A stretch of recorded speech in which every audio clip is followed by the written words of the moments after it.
Officer जो UPSC motivational reels और videos में अक्सर सुर्खियों में रहता है।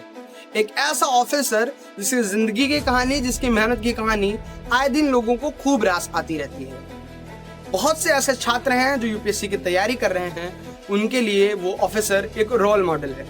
विशेष तौर से हिंदी मीडियम के छात्र हैं, यूपीएससी की तैयारी कर रहे हैं, उनके लिए नाम है रवि सिहाग। हिंदी मीडियम से यूपीएससी की 3 बार एग्जाम को क्लियर करने वाले आईएएस ऑफिसर रवि सिहाग लाखों युवाओं के लिए इंस्पिरेशन। लेकिन अब वही आईएएस ऑफिसर रवि सिहाग एक आरोप की वजह से इन दिनों सुर्खियों में बने हुए हैं। उन पर आरोप है कि उन्होंने ईडब्ल्यूएस कोटे का गलत इस्तेमाल किया, जिससे उन्हें आईएएस ऑफिसर बनने में मदद मिली। क्या सच में उन्होंने ईडब्ल्यूएस कोटे का गलत इस्तेमाल किया और खुद को ईडब्ल्यूएस कैटेगरी में दिखाया और एक आईएएस अधिकारी बन गए? आज हम समझेंगे इस पूरे केस की टाइमलाइन को, रवि की जिंदगी, उनके मेहनत के साथ और विशेष तौर से उस दस्तावेज के साथ जिस दस्तावेज ने इस केस को सोशल मीडिया पे हवा दी है। तो वीडियो में अंत तक जरूर बने रहिएगा। प्रणाम भारत, मैं हूँ सौरभ शर्मा। नवजीवन प्रभात पर आप देख रहे हैं हमारा कार्यक्रम लेखा जोखा। 13 जुलाई सन 1995 में राजस्थान के श्री गंगानगर जिले के विजयनगर गांव में जन्मे रवि सिहाग एक किसान परिवार से आते हैं। उनके पिताजी किसानी करते हैं और उनकी माता एक हाउसवाइफ है। रवि के घर की आर्थिक स्थिति बहुत अच्छी नहीं थी, लेकिन रवि के आंखों में बचपन से ही एक सपना पलने लगा था। वो सपना था आईएएस ऑफिसर बनने का सपना। रवि ने अपनी पढ़ाई सरकारी स्कूल से की है। उसके बाद उन्होंने खेती के साथ साथ यूपीएससी की भी तैयारी शुरू कर दी। साल 2015 में अपना ग्रेजुएशन को पूरा करने के बाद उन्होंने यूपीएससी की कोचिंग के लिए दिल्ली का रुख किया। पिता राजकुमार सिहाग ने एक एक पैसे को जोड़कर अपने बेटे रवि सिहाग का सपना पूरे करने में मदद किया। रवि सिहाग अब दिल्ली की तरफ रुख कर चुके थे।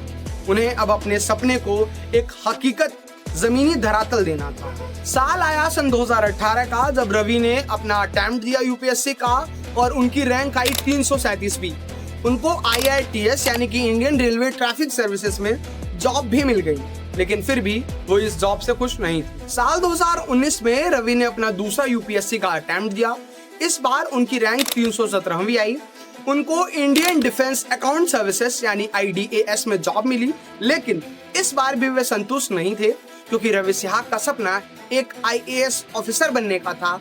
उनकी जो प्यास थी वो एक आईएएस ऑफिसर बनने के बाद ही बुझने वाली थी। साल 2020 में उन्होंने फिर एक बार यूपीएससी का अटेम्प्ट दिया, लेकिन इस बार असफलता उनके हाथ लगी। साल आया सन 2021 का। इस बार 18वीं रैंक के साथ उन्होंने यूपीएससी को क्रैक भी किया और उनका सपना जो एक आईएएस ऑफिसर बनने का था वो भी पूरा हो गया। इस बार उनका सिलेक्शन मध्य प्रदेश कैडर में हुआ। फिलहाल वो सिवनी जिला के लखना दौन में सब डिविजनल मजिस्ट्रेट के पद पर तैनात हैं। सिवनी जिला जो है वो मध्य प्रदेश की सीमा से लगा हुआ है। रवि की रील्स भी वायरल होने लगी, उनके स्पीचेस वायरल होने लगे। तभी अचानक से सोशल मीडिया पर वायरल एक दस्तावेज ने रवि की जिंदगी में भूचाल ला दी। एक शिकायत थी जो रवि के ईडब्ल्यूएस सर्टिफिकेट को सीधे तौर पर शक के घेरे में खड़ा कर रही थी। शिकायत थी कि रवि ने सन 2018 और सन 2019 की अपनी परीक्षा में जनरल कैटेगरी में परीक्षा दिया था, लेकिन साल 2021 में उन्होंने ईडब्ल्यूएस कोटे का इस्तेमाल किया। यानी 2 बार जब रैंक कम आई तब उन्होंने आरक्षण नहीं लिया हुआ था, लेकिन तीसरी बार उन्होंने अपनी रैंक को सुधारने के साथ साथ खुद को ईडब्ल्यूएस कोटे में भी दर्शाया। अब सवाल ये उठता है कि क्या सच में रवि सिहाग ईडब्ल्यूएस कोटे के हकदार हैं भी? आइए सबसे पहले मैं आपको समझा देता हूँ कि जो ईडब्ल्यूएस के सरकारी मानक हैं वो आखिर हैं क्या। अभ्यर्थी जनरल कैटेगरी का ही होना चाहिए। उसके साथ साथ उसकी जो पारिवारिक आय है वो 8 लाख से ज्यादा सालाना नहीं होनी चाहिए। उसके पास 5 एकड़ से अधिक खेती की जमीन नहीं होनी चाहिए।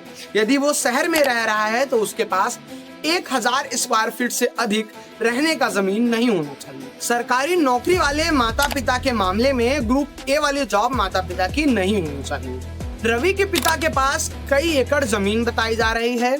उन पर आरोप ये भी है, शिकायत में ये बात बताई गई है कि साल 2021 से पहले रवि ने अपनी सारी जमीन जायदाद अपने रिश्तेदारों को गिफ्ट डीड के जरिए ट्रांसफर कर दी, ताकि रवि ईडब्ल्यूएस कोटे के योग्य बन सके, उसमें अपना अधिकार दिखा सके। यानी कि एक ऐसा लूप होल जिसका इस्तेमाल आए दिन ऑफिसर करते रहते हैं, जैसे कि पूजा खेड़कर। रवि के खुद के बयानों में, उनकी वीडियो में, उनके रील्स में भी खुद आप उनके मुंह से ये बात सुन सकते हैं कि उन्होंने IITS और IDAS जैसी पोस्ट पर काम किया हुआ है, जो कि ग्रुप ए की जॉब है। EWS की गणना करते समय उस साल की सालाना आय देखी जाती है जिस साल सर्टिफिकेट बनवाया गया होता है। अब बता दें आपको, रवि ने एक दावा किया हुआ है कि उस साल उनकी आय कम थी, लेकिन अगर वो अपनी इन नौकरियों पर तैनात थे तो उनकी सालाना आय 8 लाख से कम कैसे हो सकती है? ये भी एक बड़ा सवाल सामने निकल कर आ रहा है। अब इन मामलों पर भी सवाल लगातार उठने लगे हैं। 2 अप्रैल सन 2025 को एक सामाजिक कार्यकर्ता कुंभार ने इस मामले को सार्वजनिक किया। उन्होंने UPSC files a saga of forgery नाम से एक रिपोर्ट को जारी किया हुआ है। उस रिपोर्ट में 25 अफसरों पर गलत तरीके से फर्जी सर्टिफिकेट लेकर सिलेक्शन लेने का आरोप लगाया गया है। 5 मई सन 2025 को DOPT यानी कि department of personals and trainings ने 15 अफसरों के सर्टिफिकेट की जांच करने का आदेश जारी कर दिया है। राजस्थान, यूपी, बिहार, हरियाणा, मध्य प्रदेश, केरल समेत कई राज्यों के IAS ऑफिसर का नाम इस जांच में शामिल। इनमें से एक ऑफिसर का गृह राज्य राजस्थान, कैडर मध्य प्रदेश और साल 2021 का बैच बताया गया है। सोशल मीडिया पर अटकलें लगातार जताई जा रही हैं कि यह सर्टिफिकेट रवि सिहाग का है। वैसे सोशल मीडिया में वायरल हो रहे दस्तावेज में अफसरों का नाम व्हाइटनर से हटा दिया गया है, मिटा दिया गया है, लेकिन अब लगातार सोशल मीडिया पर अटकलें रवि सिहाग के लिए तेज होती नजर आ रही हैं। इतना ही नहीं, कई यूजर्स ने इस बात पर भी जोर दिया है, रवि पर आरोप लगाया है कि उन्होंने अपने इंस्टाग्राम पोस्ट में भी अपने रिजर्वेशन कोटे को छुपा दिया है। इन दावों में कितनी सच्चाई है, इस चीज की पुष्टि जांच के बाद ही हो सकती है, लेकिन इन सभी मामलों से रवि के चेहरे पर असर जरूर पड़ा है, उनकी छवि जरूर खराब हुई है। अब इन बातों का निष्कर्ष क्या है और कौन कौन से सवाल अब रवि के सामने खड़े हुए हैं? क्या रवि सिहाग वाकई में दोषी हैं? क्या सच में उन्होंने किसी तरीके का फ्रॉड किया हुआ है? क्या सच में रवि सिहाग ने EWS कोटे का गलत इस्तेमाल करके अपना सिलेक्शन पाया हुआ है? इन सभी सवालों के आपको जवाब आने वाली रिपोर्ट जो आएगी, जांच की रिपोर्ट, उनमें मिल ही जाएगी। इस चैनल के माध्यम से वो रिपोर्ट, वो जानकारी भी हम आप तक जरूर पहुंचाएंगे। फिलहाल एक बात स्पष्ट है कि DOPT ने जांच का आदेश जारी करके जांच को शुरू कर दिया हुआ है। जब तक ये जांच पूरी नहीं होती, निष्कर्ष नहीं आता, तब तक रवि सिहाग पर लगातार सवालों का घेरा बना रहेगा, उन पर सवाल उठते रहेंगे। आप इस मुद्दे पर क्या सोचते हैं? आपकी क्या राय है? क्या सरकारी नीतियों के लूप होल का इस्तेमाल जानबूझकर करना गलत है या सिस्टम में ही बदलाव की जरूरत है? जैसे ही इस मामले में कोई नया अपडेट आता है, हम अपने YouTube चैनल नवजीवन प्रभात के जरिए आप तक खबर जरूर पहुंचाएंगे। इसलिए आप अभी हमारे चैनल को सब्सक्राइब कर लीजिए, हमारी वीडियो को लाइक कीजिए और इस वीडियो को ज्यादा से ज्यादा शेयर करिए। मैं आपसे फिर मिलूंगा कुछ नई जानकारियों के साथ। तब तक मैं आपसे विदा लेना चाहता हूँ।